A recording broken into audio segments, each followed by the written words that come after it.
वहीं 2 दिवसीय उत्तराखंड दौरे पर बीजेपी के राष्ट्रीय अध्यक्ष जेपी नड्डा हरिद्वार पहुंचकर संतों का आशीर्वाद लेंगे। जेपी नड्डा रायवाला में सैनिकों का सम्मान करेंगे। 2 दिनों में जेपी नड्डा की 8 बैठकें प्रस्तावित हैं। मंत्रियों, विधायक और सांसदों के साथ वो बैठक करने वाले हैं। पदाधिकारियों के साथ भी जेपी नड्डा बैठक करेंगे। बैठक को लेकर बीजेपी कार्यकर्ताओं की तैयारी पूरी हो गई है। बीजेपी के राष्ट्रीय अध्यक्ष जगत प्रकाश नड्डा उत्तराखंड के 2 दिवसीय दौरे पर रहेंगे।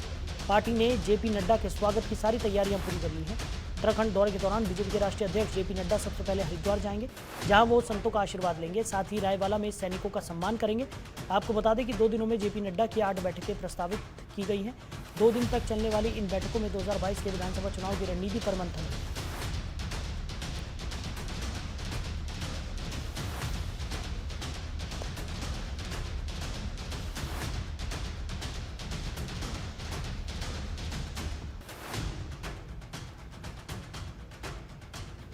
खबर पर ज्यादा जानकारी के साथ हमारे सहयोगी अजय पांडे हमारे साथ जुड़ गए हैं। अजय, क्या कुछ निकलकर सामने आ रहा है? जेपी नड्डा हरिद्वार पहुंचेंगे और सैनिकों का सम्मान भी करने वाले हैं।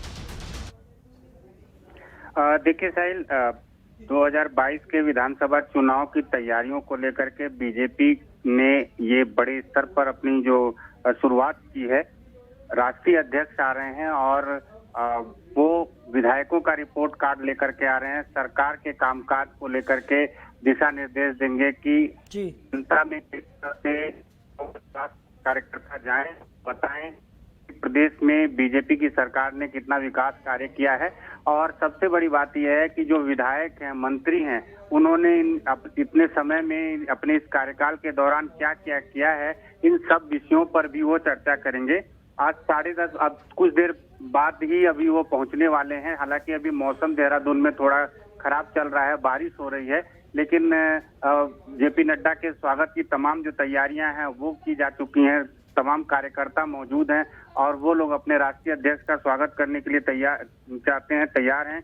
और जैसे ही जेपी नड्डा जौलीग्रांट एयरपोर्ट पर पहुंचेंगे, वहां स्वागत होगा उनका और उसके बाद से हरिद्वार पहुंचते पहुंचते उनका तमाम जगहों पर स्वागत होगा।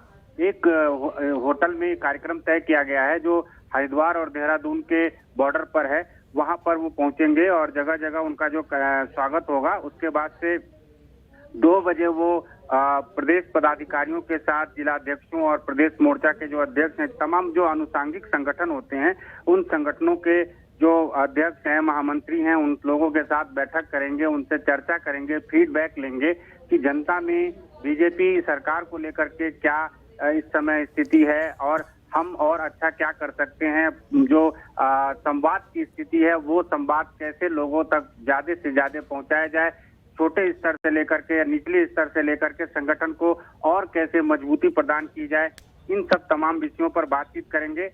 और उसके बाद से 3:30 बजे के बाद से वो सांसदों और विधायकों के साथ बैठक करेंगे और इसके वो दिशा निर्देश देंगे कि कैसे जनता तक अपनी बात को पहुंचाई जाए। क्योंकि केंद्रीय तमाम योजनाएं उत्तराखंड में, केंद्र सरकार की जो उपलब्धियां हैं उसको कैसे बताया जाए। और इन लोगों से भी फीडबैक लेंगे, विधायकों से और सांसदों से फीडबैक लेंगे।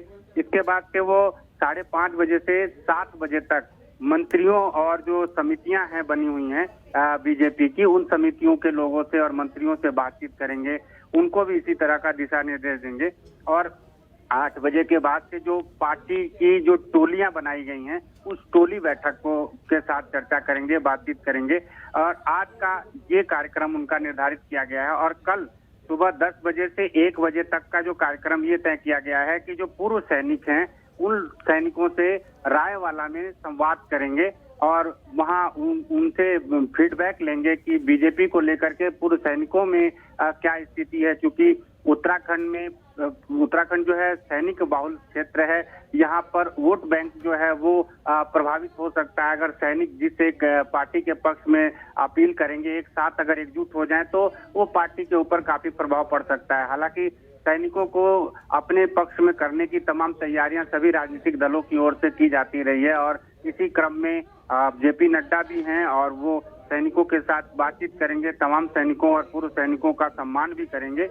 इसके बाद से 2 बजे के बाद से यानी कि कल वो कोर ग्रुप की बैठक करेंगे। बीजेपी की जो कोर ग्रुप है, जो उन वरिष्ठ नेता हैं, उनके साथ बैठक करेंगे और उसके बाद से वो साधु संतों का भी आशीर्वाद लेंगे।